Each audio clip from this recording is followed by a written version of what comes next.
በስመ አብ ወወልድ ወመንፈስ ቅዱስ አሐዱ አምላክ አሜን።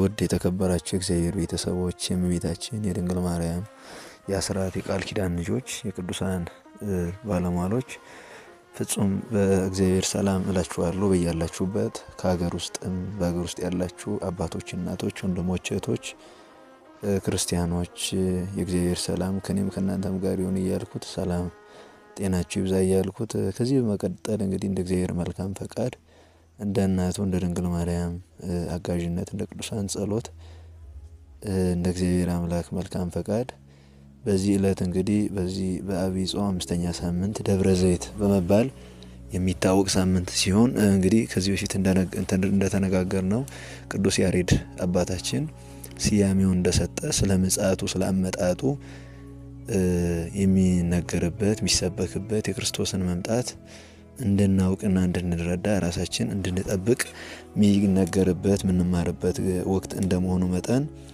እንደ እግዚአብሔር አምላክ መልካም ፈቃድ ለመሆኑ በምን መልኩ ኢየሱስ ክርስቶስ ይመጣል የሚለውን ርዕስ ይዘን ለአጭር ጊዜ እንነጋገራለን ማለት ነው። የቅዱሳን አምላክ ከኔም ከእናንተም ጋር ይሁን ሰላሙን ያሳድርብን እያልኩ ወደሚቀጥለው ጉዳይ ዋናው ጉዳይ እንገባለን ማለት ነው።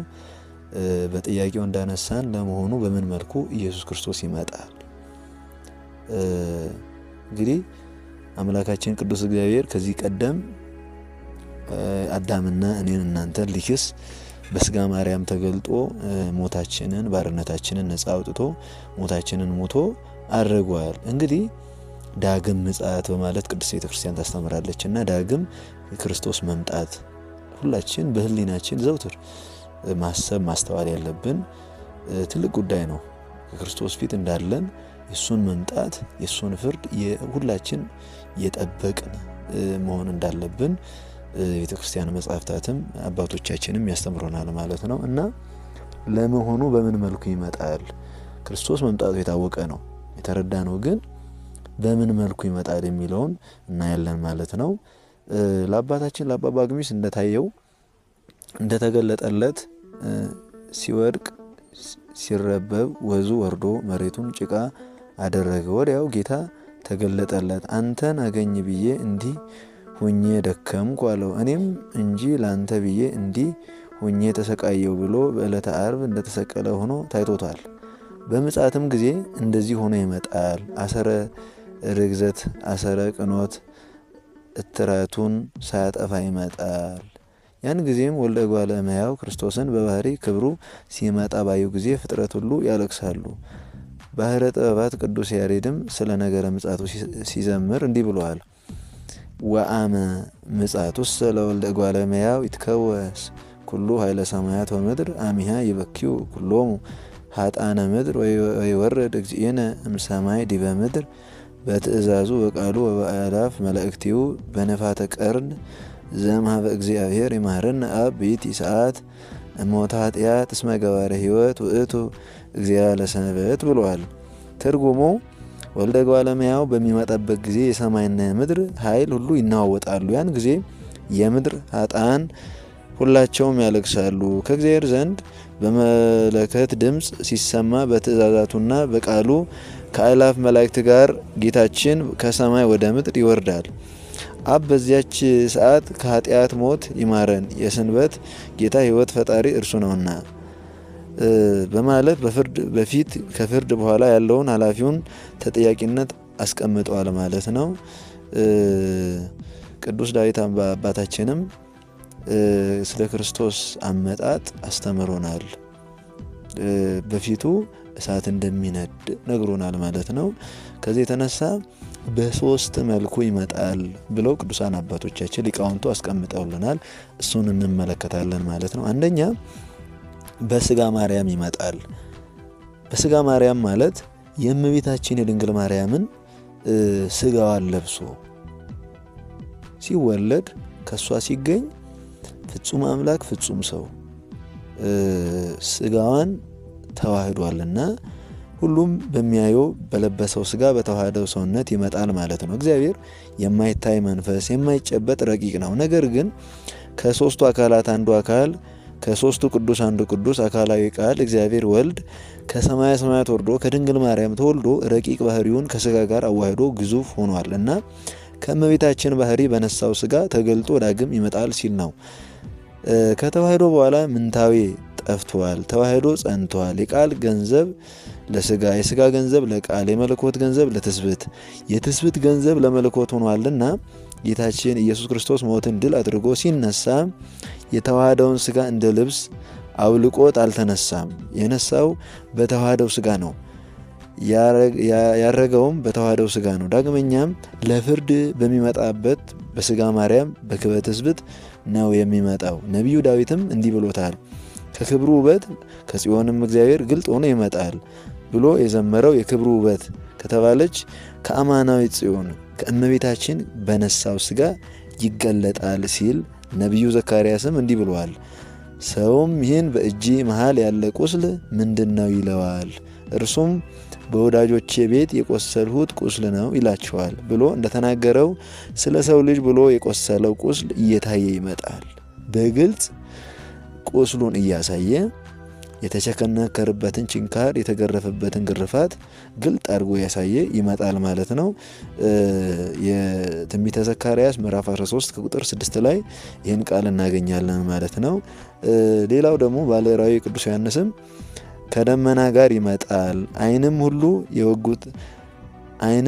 የወጉትን ሁሉ ያዩታል፣ የምድር ወገኖች ዋይ ዋይ ይላሉ በማለት ራሳቸውን እንዲከሱ የወጉትና የሰቀሉት ሁሉ እያዩት እንደሚመጣ ተናግሯል።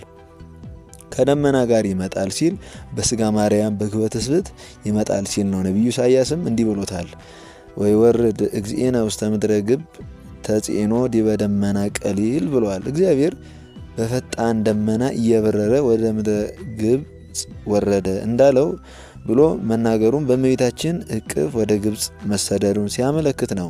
ኢሳያስ ምዕራፍ 19 ቁጥር 1 ላይ አንድም በባህሪ ክብሩ ይመጣል ሲለን ነው። በኦሪት እንደምናስታውሰው ደመና የክብር ምሳሌ ነው። እግዚአብሔር እስራኤልን የመራቸው በብርሃን ደመና ነበር። ዘጸአት ምዕራፍ 19 ቁጥር 9 ላይ እናገኛለን። ለሕዝቡ የሙሴን ባለሟልነት ለመመስከርና እንዲቀበሉ ለማድረግ በደመና አምሳል ነበር የተገለጠ። ኋላም በደብረ ሲና ሕጉን ሊሰጠው በብርሃን ደመና ተገልጦ ነበረ። ኦሪት ዘጸአት ምዕራፍ 24 ከቁጥር 16 ላይ እናገኛለን። ንጉሥ ሶሎሞንም የሰራውን ቤተ መቅደስ ሲባርክለት በእሳት ደመና ተገልጦ ነበረ።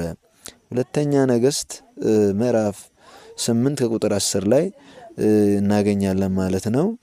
ልክ ሰሎሞን ቤተ መቅደሱን እንደጨረሰ ንጉሥ ሶሎሞን የሰራውን ቤተ መቅደስ ሲባርክለት በእሳት ደመና ተገልጦ ነበር። ሲባርክ መጨረሻ ላይ በእሳት ደመና ተገልጦለት ነበር። ቅዱስ ዳዊትም እንዲህ ብሎታል፣ ደመና ጭጋግም በዙሪያው ናቸው፣ ጽድቅና ፍርድ የዙፋኑ መሰረት ናቸው ብሎ አስቀምጦልናል ማለት ነው። መዝሙረ ዳዊት ምዕራፍ 96 ቁጥር 3 ላይ ይሄውም ክብሩን ጌትነቱን ያጠይቃል። ጌታችን በደብረ ታቦር በብርሃነ መለኮቱን የገለጠውን በብርሃን ደመና ነበር። ማቴዎስ ምዕራፍ 17 ከቁጥር 5 ላይ ኋላም ወደ ሰማይ ያረገው በደመና ነው። ስለዚህም ደመና የባህሪ ክብሩን የሚያስረዳ እንደሆነ እንገነዘባለን ማለት ነው። ከዚህ የተነሳ ጌታችን ኢየሱስ ክርስቶስ እንግዲህ በስጋ ማርያም በለበሰው በስጋዋ እንደሚመጣ ቁስሎቹን እያሳየ መምጣቱ ፍጡር ነው፣ የዮሴፍ ልጅ ነው፣ ያበደና ጋኔን ያደረበት ነው፣ በአጋንንት አለቃ ታምራት ያደርጋል ያላችሁኝ እኔ ነኝ፣ ነቢይ ከሆንኩ የመታህን ተናገር እያላችሁ ፊቴን ሸፍናችሁ ያፌዛችሁብኝንም እኔ ነኝ፣ ምራቅ የተፋችሁብኝ የገረፋችሁብኝም የሰቀላችሁኝ ያቆሰላችሁኝ እኔ ነኝ ብሎ በአይሁድ ላይ ሊዳኝባቸው ሊፈርድባቸው ሊመሰክርባቸው ግልጥ ሆኖ ይመጣል። ራእይ ምዕራፍ 1 ከቁጥር 6 ላይ ነቢዩ ሚክያስም እንዲህ ብሏል፣ እኔን በማይፈሩ ላይ ፈጣን ምስክር እሆንባቸዋለሁ ይላል የሰራዊት ጌታ እግዚአብሔር። ክብር ይግባውና እንግዲህ ሩቅ ብእሲ ነው ሰው ነው ብለው አስበው አይሁዳውያን የግፍ አጽንተውበት አሰቃይተውት ገርፈው ግርፋቱ ሳያንስ ክብር ይግባውና ሰቅለውታል። እንደገና ከሰቀሉት ወዲህ እንደገና በመቃብር ቆፍረው ቀብረው መቃብሩ ላይ ደግሞ እንደገና ድንጋይ ያስቀምጠውበታል። ጠባቂዎች አድርገውት ነበረ። የግፍ ግፍ ስለፈጸሙ ሊፈርድባቸው ይህን ግልጥ ሊያሳያቸው ይመጣል ማለት ነውና በስጋ ማርያም የተገረፈበትን የተቆሰለበትን ችንካሮ የገባበትን ግልጽ እያሳያቸው ሊፈርድባቸው እንደሚመጣ ነቢዩ ሚክያስም እንዲህ ብሏል። እኔን በማይፈሩ ላይ ፈጣን ምስክር እሆንባቸዋለሁ ይላል የሰራዊት ጌታ እግዚአብሔር በማለት በዳግም ምጽአት ፈራጁም እርሱ ምስክሩም እርሱ መሆኑን ነግሮናል ማለት ነውና ሁለተኛ በግርማ መለኮት ይመጣል ማለት ነው። እንግዲህ ጌታችን ኢየሱስ ክርስቶስ ባህረ ጥበባት ቅዱስ ያሬድ ጌታችን ኢየሱስ ክርስቶስን በምን መልኩ እንደሚመጣ ሲናገር አመ ይመጽእ ንጉሥ በግርማ መንግስት በግርማ መንግስቱ ኩነኔ ድልው ቅድሜሁ ንጉሥ በግርማ መንግስቱ በሚመጣ ጊዜም ፍርድ በፊቱ የተዘጋጀ ነው ብሏል።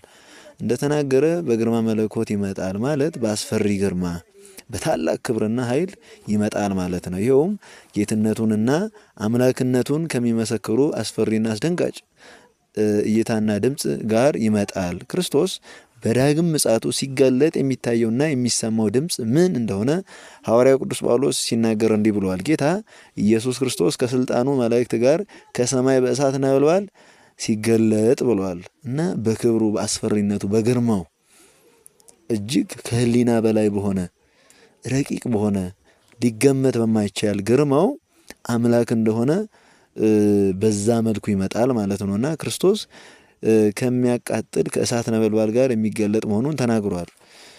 ነቢዩ ዳዊትም እሳት በፊቱ ይነዳል ጠላቶቹንም ያቃጥላል ብሎ ገልጦልናል ማለት ነው። በማይቀርበው እሳት እንደሚጋለጥ ተናግሯል። እሳት በፊቱ ይሄዳል ሲል በአይነ ስጋ የሚታይ ምድራዊ እሳት ሳይሆን መለኮታዊ ባህሪውን ሲሆን በመለኮታዊ ግርማው ይመጣል። አንድም እሳት ያለው ቁጣውን ነው። ቁጣን ተሞልቶ ይመጣል ሲለን ነው።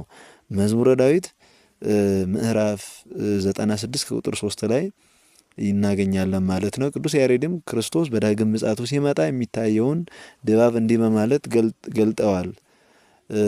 ከመ እንተ መብረቅ ዘይወጽእ እምጽባ ወያስተስሪ እስከ አረብ ከማሁ ምጽአቱ ለወልደ እግዚአብሔር ምስለ ኃይለ ሰማያት በንጥረ መባርቅት ምስለ አእላፍ መላእክት ወኩሎሙ ሊቃነ መላእክት ዲበ ርእሶሙ ለካህናት መብረቅ ከምስራቅ እስከ ምዕራብ እንዲታይ ከካህናት አለቆችና ከመላእክት አለቆች ሁሉ ጋር ከሰማያት ኃይል ጋር በመባርቅት ብልሽታ የወልደ እግዚአብሔር ክርስቶስ ምጽአቱ እንደዚህ ነው በማለት መስክሯል። ነብዩ ኢሳይያስም በትንቢት መጽሐፉ ምዕራፍ 13 ከቁጥር 10 ላይ እንዲህ ብሎ አስቀምጧል። የሰማይ ከዋክብትና የሰራዊት ብርሃናቸውን አይሰጡም፣ ፀሐይም በወጣች ጊዜ ትጨልማለች፣ ጨረቃም በብርሃኑ አያበራም። ዓለሙን ስለ ክፋታቸው ክፉዎቹን ስለ በደላቸው እቀጣለሁ፣ የትዕቢተኞችን ኩራት እሽራለሁ፣ የጨካኞችን ኩራት አዋርዳለሁ ብሎ ቅዱሳን ነቢያት ሐዋርያትም መስክረዋል ማለት ነው። በግርማው በመንግስቱ በክብሩ ከእልፍ አእላፋት ቅዱሳን መላእክት ጋር ከጻድቃን ከሰማዕታት ጋር ለስሙ ራሳቸውን አሳልፈው ከሰጡ በሰይፍ በስለት ከተቆረጡ ራሳቸውን ሙሽራ አድርገው ስጋቸውን መስዋዕት አድርገው ካቀረቡ ከቅዱሳን ሰማዕታት ከነቢያት ከጻድቃን ጋር በግርማ መንግስት በክብሩ ይመጣል ማለት ነው።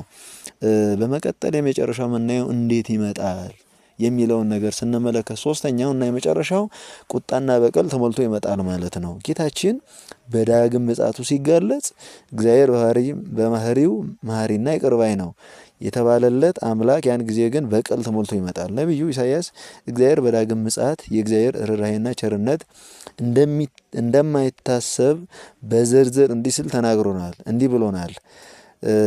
የእግዚአብሔር ቀን ቀርቧል፣ አልቅሱ፣ ሁሉን ከሚችል አምላክ ዘንድ እንደሚመጣ ጥፋት ይመጣል። ስለዚህ እጅ ሁሉ ትዝላለች፣ የሰውም ሁሉ ልብ ይቀልጣል፣ ይደነግጣሉ። ምጥና ሕማም ይይዛቸዋል፣ እንደምትወልድ ሴት ያምጣሉ።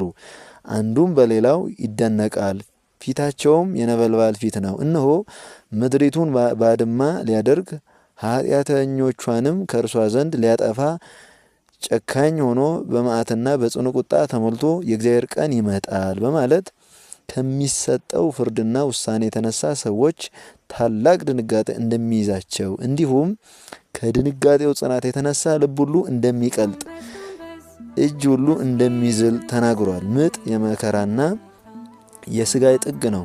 በምጥ የተያዘች ሴት ዓለምን ሁሉ ያንቺ ነው ቢሏት አትጽናናም። ልጇንም እስክትወልድ ድረስ ጭንቀቱ እንደ ኮረብታ ሲጫናት ሴትነቷን ትረግመዋለች። ስለዚህ ምጥ ሊሰሙት የሚያሰቅቅ ወደር አልባ ጭንቅ ከመሆኑ የተነሳ የመከራ ሁሉ ምሳሌ ሆኖ ይጠቀሳል። ኢሳይያስ በዕለተ ምጽአት በኃጥአን ላይ የሚደርስባቸውን ጭንቀት በምጥ መስሎ የነገረንም ከዚሁ አንጻር ነው። ትንቢተ ኢሳይያስ ምዕራፍ 13 ከቁጥር 6 ላይ እናገኛለን። ለጌታችን ለኢየሱስ ክርስቶስ ወንጌል የማይታዘዙትን ይበቀላል። በዚያ ቀን በቅዱሳኑ ሊከብር ምስክርነታችን ቅዱስ ጳውሎስ በዳግም ምጽአቱ ቁጣና በቀል ተሞልቶ እንደሚመጣ ሲናገር እንዲህ ብሎናል። እግዚአብሔር የማያውቀውትን አምናችሁኛልና በማያምኑ ሁሉ ዘንድ ሊገረም ሲመጣ ከጌታ ፊት ከኃይሉም ክብር ርቀው በዘላለም ጥፋት ይቀልጣሉ ማለት ነው ሲናገር ሁለተኛ ተሰሎንቄ ምዕራፍ 1 ከቁጥር 8 ላይ አስቀምጦልናል። እንዲሁም ዮሐንስ በራእዩ ላይ እንዲህ ብሏል። የምድር ነገስታት መኳንንት፣ ሻለቆች፣ ባለጠጎችም፣ ኃይለኞችም፣ ባሪያዎችም፣ ጌቶችም ሁሉ በዋሻዎች በተራሮችና በአለቶች ውስጥ ተሰወሩ። ተራራዎችንና አለቶችን በላያችን ውደቁ፣ በዙፋን ከተቀመጠው አበጉም ቁጣ ሰውረን፣ ታላቁ የቁጣ ቀን መጥቷልና ይላቸዋል በማለት ራእይ ምዕራፍ 6 ከቁጥር 16 ላይ ገልጦታል ማለት ነው። እንግዲህ ጌታችን አምላካችን መድኃኒታችን ኢየሱስ ክርስቶስ ክብር ይግባውና ለምጽአቱ ሲመጣ ምን እንደሚሆን እንዴት እንደሚመጣ እንግዲህ በሶስት ከፍለን ለመሆኑ በምን መልኩ እንደሚመጣ አይተናል ማለት ነው። እንግዲህ ቅዱሳን አባቶቻችን ጻድቃኑም መነኮሳቱም ሶስት አንሰ እፈር ሰለስተ ግብራ ተብሎ ያዕቆብ ዘስሩግ የተባለው አባታችን ሶስቱን ነገር እፈራለሁኝ ብሎ አስቀምጦልናል። ምንድነው ሶስቱ ነገር ሲባል? አንደኛ ነፍስ ከስጋዬ ስትወጣ፣ ሁለተኛ ከፍርዱ ፊት ስቀርብ እና ያቺ የፍርድ ሰዓት ታስፈራኛለች ብሏልና በግርማ መንግስቱ በማርያም ስጋ እንደገና በቁጣ ይመጣል ማለት ነውና እቺ የምጽአት ቀን ዘውትር ከህሊናችን መርሳት የሌለብን እግዚአብሔር እንደሚፈርድብን ፈራጅ አምላክ እንደሆነ ጽድቅ ለሰሩ ጽድቃቸውን ለጽድቃቸው ዋጋ እንደሚሰጥ ኃጢአት ለሰሩ ደግሞ እንደሚቀጣቸው ቀጪ እሱ እንደሆነ ፍርድ እሱ የብቻው ገንዘቡ እንደሆነ ስለሚያስረዳ ሁላችን ይሄን ድምጽ የምናዳምጥ ኦርቶዶክስ ክርስቲያኖች በማንኛውም መንገድ በየትኛውም ህይወት የእግዚአብሔር የፍርድ ቀን ልናስተውል እና መልካም ስራ መልካም ምግባር ልንሰራ ያስፈልጋል ማለት ነው። የዕለቱ መልእክታችን ይሄ ነው። ስለነበረን ጊዜ አምላካችን ቅዱስ እግዚአብሔር ክብር ምስጋና ይድረሰው። የእግዚአብሔር ቸርነት በዚያ በትንሣኤ ዘጉባኤ በዳግም ምጽአቱ ጊዜ እኛን ከበጎቹ ከቅዱሳኑ ጎራ ከአብርሃም ከይስሐቅ ደስ ካሰኙት ቅዱሳን ጎራ እኛን እንዲያደርገን መልካም ፈቃዱ